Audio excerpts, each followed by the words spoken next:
George Bernard شا، انہوں نے کیا کہا؟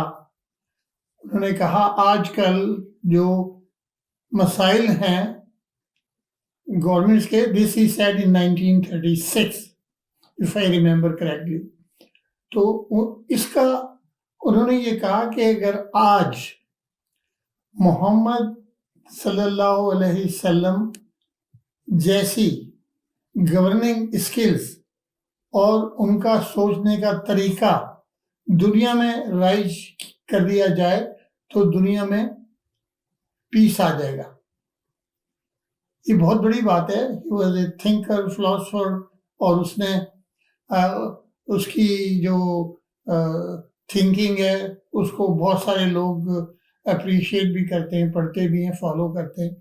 تو اگر ایک آدمی جو مسلمان نہیں ہے وہ اسٹڈی کر کے یہ کہتا ہے کہ جو مدینہ کا نظام کریٹ کیا تھا، جس میں جس میں عدالتوں کا نظام تھا، اس میں اور انڈیپینڈنٹ عدالتوں کا نظام تھا، اس میں ویلفیئر کا نظام تھا، اس میں یہ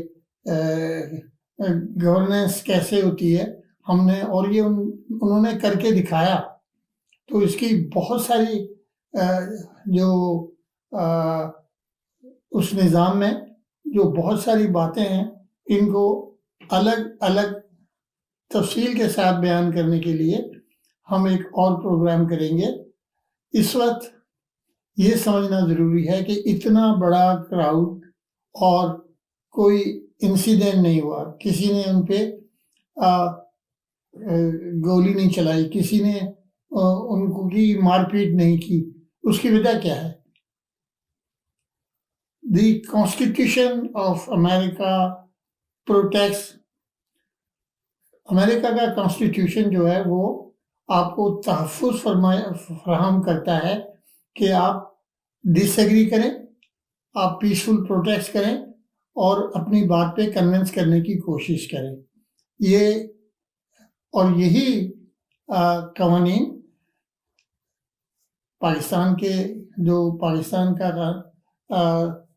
آئین ہے وہ بھی پرووائڈ کرتا ہے کہ شخصی آزادی اینڈ پیسفل پروٹیسٹ کا رائٹ۔